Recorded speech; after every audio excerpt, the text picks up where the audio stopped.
We all grew up watching them, those child stars who stole our hearts and the legends who seemed larger than life. Their talent, charm, and stories shaped our memories, but not all of their journeys had happy endings.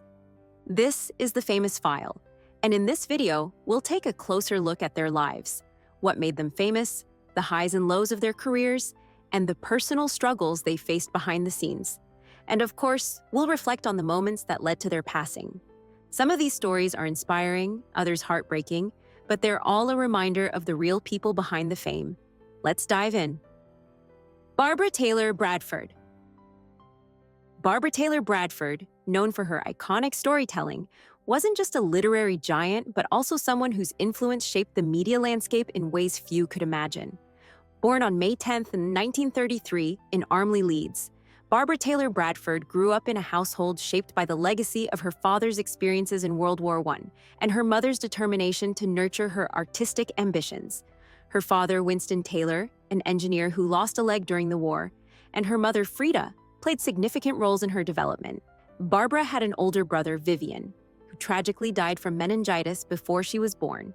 In reflecting on her childhood, she often noted that her mother put all her frustrated love into her, shaping the deep connection they shared. Barbara attended Christ Church Upper Armley Coffee Primary School in Leeds, where she crossed paths with fellow writer Alan Bennett. Even as a child, her philanthropic spirit shone through. During the Second World War, she organized a jumble sale at her school, donating the proceeds to the Aid to Russia Fund.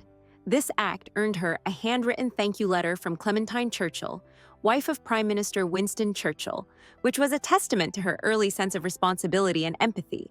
Her early literary influences included classics from Charles Dickens, the Bronte sisters, Thomas Hardy, and Colette. At the age of 10, Barbara knew she wanted to be a writer. After submitting a story to a magazine, she then received payment, which she used to buy gifts for her parents. Barbara Taylor Bradford's personal history is intertwined with an intriguing family secret. It was later revealed that her mother, Frida, was the illegitimate daughter of Oliver Robinson, 2nd Marquess of Ripon, a Yorkshire landowner. This discovery came from her biographer, Piers Dudgeon, who uncovered the hidden history. Although Barbara was initially upset by this revelation, she later came to terms with it, reflecting on how societal attitudes had changed over time. This hidden part of her family history was something she explored further in the 2013 ITV television series, Secrets of the Workhouse. Her career began after she left school at the age of 15 and worked in a newspaper's typing pool. From there, she became a reporter for the Yorkshire Evening Post, where she worked alongside the renowned writer Keith Waterhouse. At the age of 20, she moved to London, where her career flourished. Barbara became the fashion editor of Woman's Own magazine and later wrote a syndicated column for 183 newspapers. She married American film producer Robert E. Bradford in 1963 after being introduced to him on a blind date in 1961. The couple eventually moved to the United States, where Barbara would achieve international fame as a writer. Though her early fiction writing included suspense novels, it was her breakout novel, A Woman of Substance, published in 1979, that cemented her place in literary history. This bestseller not only skyrocketed to success, but is also considered one of the top 10 best-selling novels of all time. The novel told the compelling story of Emma Hart, a working-class woman who rises to create a business empire, a theme that would become a hallmark of Barbara's career. The book's success was followed by 39 more novels, many of which became bestsellers, further establishing her as a commercial writer with a profound influence on women's literature. Barbara considered Irish historian Cornelius Ryan to be her literary mentor, someone who encouraged her to pursue her writing with dedication. Her literary influences ranged from contemporary authors like P.D. James, Bernard Cornwell, and Ruth Rendell to the classic works of Charles Dickens and the Bronte sisters. Over the course of her career, Barbara Taylor Bradford wrote 40 novels, with her final work, The Wonder of It All, published in 2023. 10 of Barbara's books were adapted into television miniseries and movies, many produced by her husband, Robert E. Bradford. Notable adaptations include A Woman of Substance, 1985, and its sequel, Hold the Dream, 1986. Other adaptations include To Be the Best, 1992, An Act of Will, 1994, and Voice of the Heart, 1997. As her career unfolded, she often spoke about her role as a commercial writer, rather than a literary icon. Yet her stories of strong, resilient women continue to inspire readers worldwide. Barbara passed away on November 24, 2024, leaving behind an extraordinary legacy, not just in literature, but in shaping the path for others who came after her. Kelsey Lewis.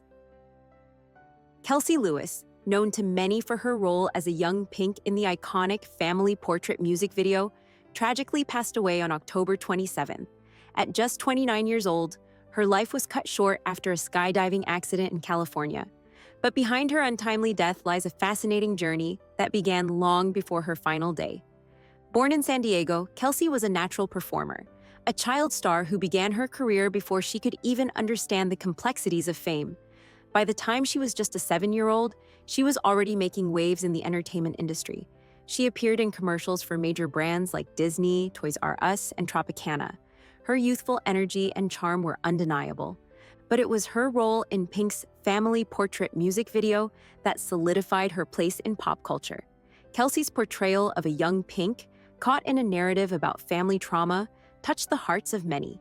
In her bio, Kelsey said of the experience, "Getting to work with and sing alongside Pink was an inspiring and amazing experience that I'll keep with me forever." As Kelsey grew older, she expanded her talents beyond acting. By her 20s, she reinvented herself as a DJ and line dancing instructor. Known for her energy on the stage, she continued to inspire people with her performances. Yet, it wasn't always smooth sailing for Kelsey. Her transition from child star to adult performer wasn't without its challenges. But on that fateful day in October, Kelsey's life was tragically cut short. While skydiving at a flight park in California, she was involved in an accident that would ultimately take her life. At 10:40 a.m., emergency responders were dispatched to the scene of a downed paraglider. Despite efforts to save her, Kelsey passed away from her injuries. The Riverside County Sheriff's Office confirmed her death, leaving friends, family, and fans in mourning. Rest in peace, Kelsey. You will always be remembered. Susan Wojcicki. One legend who left behind a powerful legacy, not as an entertainer, but as a leader in the digital world, was Susan Wojcicki, the former CEO of YouTube. On November 25th, just before her passing, YouTube shared a final message from Wojcicki, written in her final weeks before succumbing to lung cancer. In her words, she reflected on her diagnosis and the unexpected path that led her to face a battle she never anticipated. At the end of 2022, I was diagnosed with lung cancer. I had almost no symptoms and was running a few miles a day at the time. I had never smoked, so I was totally shocked with this diagnosis. Susan Diane Wojcicki's life story is one of resilience, innovation, and leadership. Born on July 5, 1968, in Santa Clara, California, she was raised in an intellectually rich environment. Her mother, Esther Wojcicki, was a journalist, and her father, Stanley Wojcicki, was a professor of physics at Stanford University. Susan's heritage was also shaped by a blend of Polish and Russian Jewish roots, reflecting a legacy of academics and public service. Her paternal grandfather was a Polish politician, and her grandmother a librarian who contributed greatly to Polish-American culture. Growing up on the Stanford campus, Wojcicki was exposed to the world of academia and science from an early age. She attended Gunn High School in Palo Alto, where she was active in the school newspaper. At the age of 11, she showed an entrepreneurial spirit by selling spice ropes door to door, a sign of the drive and creativity that would mark her career. Wojcicki's academic journey took her to Harvard University, where she studied history and literature and graduated with honors in 1990. She had originally planned to pursue a PhD in economics and enter academia, but her path changed when she became intrigued by technology. After earning her MS in economics from the University of California, Santa Cruz, and an MBA from UCLA's Anderson School of Management, she found herself drawn to Silicon Valley, where she would make history. In 1998, Wojcicki became employee Thacker 16 at Google, a company that would soon change the internet forever.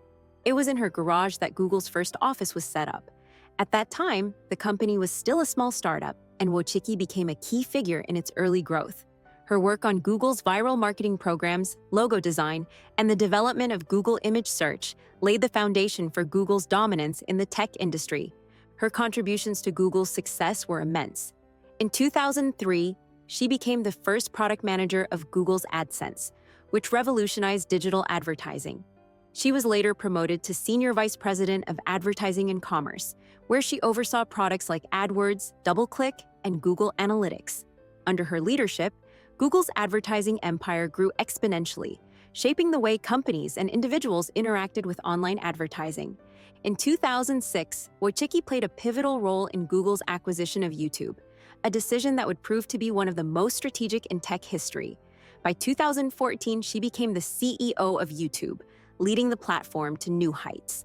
Under her leadership, YouTube saw the expansion of its user base to 2 billion logged-in users per month, with users watching over 1 billion hours of content every day.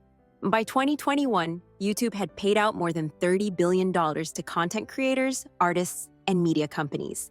Wojcicki was recognized as one of the most influential figures in the tech and advertising industries, being named to Time's list of the 100 most influential people in 2015.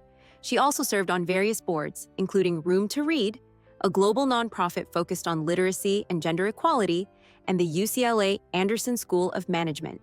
In addition to her business achievements, Wojcicki's personal story is one of strength and determination.